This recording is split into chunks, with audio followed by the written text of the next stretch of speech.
ভালোই লাগছে মোটামুটি। আজকে মনে ছিল দেখো আগে লেবু কেটে দিয়েছি, যদিও তুমি বের করে গেছিলে বলেই মনে ছিল। হাতের মধ্যে একটু আলু আছে, এটা আলুটা আমি নেব, এটা দিয়ে একটু ঘি দিয়ে মেখে খাবো। আলুটা আসলে কাটা ছিল কালকে থেকে, আজকে কোনো রান্নায় আলু লাগেনি, ওই জন্য ভাবলাম যে কী হবে, কালো হয়ে যাবে এবার থাকলে, ওই জন্য ভাতে দিই। আর এই যে তোমার লেবু, আর এই যে তোমার সেই কচু সেদ্ধ, কদিন হয়নি কিন্তু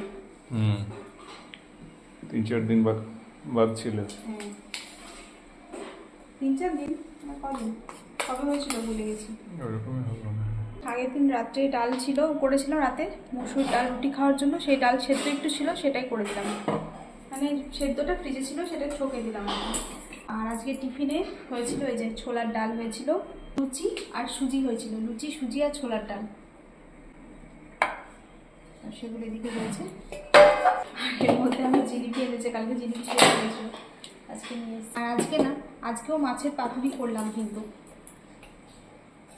এই যে দেখো আজকে অন্যভাবে করেছি। এতদিন তো ইয়ে দিয়ে সর্ষে বাটা টমেটো ওষুধ দিয়েছিল, আজকে পেঁয়াজ রসুন টমেটো ওইসব দিয়ে মেখে করেছি অন্যভাবে, লাউ পাতা দিয়ে না কুমড়ো পাতা দিয়ে। মাছের ঝাল একটুখানি ফ্রিজে রয়েছে দেখলাম, একটু ঝোল বের করে নি ওটা। মাছের ঝোল রয়েছে, পায়েস রয়েছে একটু, পাঁচটা হ্যাঁ 5টা বেরোনো। আর এই যে দেখো এটা করেছি দুধ লাউ করেছি, যেটা আমাদের বাড়িতে কোনোদিনও হয়নি, আর এইভাবে পাতুরিও আগে কখনো করিনি, আজকে প্রথম করলাম। আর এই দুধ লাউ এটাও আগে কখনো হয়নি, তুমি বোধহয় কখনো খাওনি, তবে আমি খেয়েছি ছোটোবেলা, আমার দিদা করতো। মাছের মাথা দিয়ে লাউ তরকারি, মিঠি তো সেটা খাবে না, মাছের মাথা দিয়ে লাউ তরকারি, তো ওর জন্য মনে একটু করি, ও কতটুকু খাবে জানি না, ইচ্ছে হলে করলাম। বড়ি দিয়েছি একটু, বড়ি দিয়ে দুধ লাউ দিলাম, অতটা খাবে তো না, দেখো খেয়ে কেমন লাগে।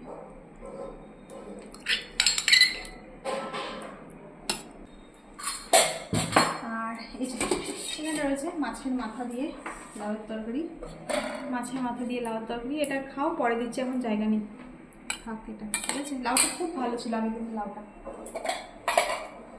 আর এই যে সেদিনের মাছের টক কালকে রেখে দিয়েছিলাম, কালকে আমি আর খাইনি, যে আমি একা খেয়ে নেবো, ওই জন্য রেখে দিয়েছিলাম, ভালো লেগেছে তোমার, ওই জন্য আজকে একসাথে খাওয়া হবে। তো চলো এই বেচারি দুপুরের মেনু। আর এই যে মিঠি সোয়াবিন ভাজা গরম গরম, ভুলে গেছিলাম রান্নাঘরে গিয়ে, আবার চোখে পড়লো। যা ও আসুন, ডিম খেলে ওকে ডিম করে দেবো। এই যে মিঠির জন্য করলাম ডিম, ডিমের পোচ, ডিমের পোচও নিজে বানাতে চাই, কারণ আমি বেশি ভাজা করে দিই খুলে। এই নে, ঠিক আছে, বেশি ভাজা হয়ে গেছে না, ঠিক আছে ঠিক আছে না। একটুখানি ঘি আর আলু সেদ্ধ আর লবণ দিয়ে ভাতটা মেখে নিই আগে। এই ঘি আলু সেদ্ধ একটা ভাজা এই দিয়েই তো খাওয়া হয়ে যায় গো, তাহলে এত এত রান্নার ডাল তরকারি এসব কেন করতে হয় রোজ?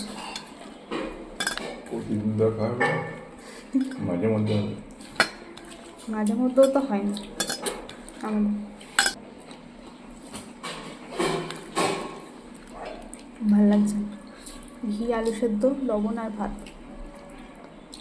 খেয়ে। দুধ লাউ খেতে কেমন লাগছে, কত বছর হয়ে গেল খাওয়া হয় না, এত বছর পর। তোমার কেমন লাগলো লাউ? লাউটা ভালো হয়েছে, পাতুরিটা খুব ভালো হয়েছে, এই মাছের পাতুরিটা। তাই আজকে তো একদম সাদামাটা ভাবে করেছি, পাতুরিটা বেশি ভালো লাগছে। তাই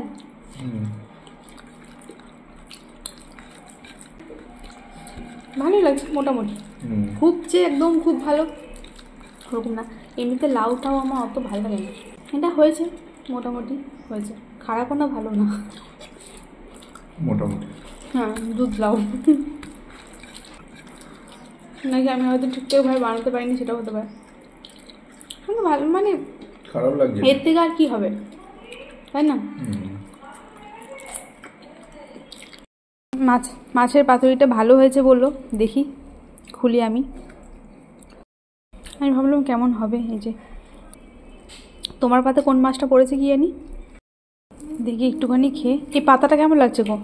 ওই সর্ষে টমেটো সব দিয়ে করলে তো, এই সর্ষে পোস্ত সব দিয়ে করলে তো পাতাটা ভালো লাগে, মশলা লেগে থাকে, ভালো লাগছে। ভালো হয়েছে। লোটে মাছের মতো লাগছে না? খেতে ভালো লাগছে। সাদা সাপটা একদম, কোনো মশলা বাটাবাটি ঝামেলা নেই, কিছু নেই। এর পাতাটা ভালো লাগছে না অতটা, ভালো লাগে খসখস করছে একটু। কিন্তু ময়লা দিয়ে মেখে খাও। তবে আমার সব থেকে ভালো লাগলো আলু সেদ্ধ আর ঘি দিয়ে। তো চলুন বন্ধুরা, এখন খাওয়া দাওয়া করে নিই, খাওয়া দাওয়াটা শেষ করি, আবার পরে দেখা হবে। সবাই ভালো থাকবেন, সুস্থ থাকবেন, এখনকার মতো টাটা।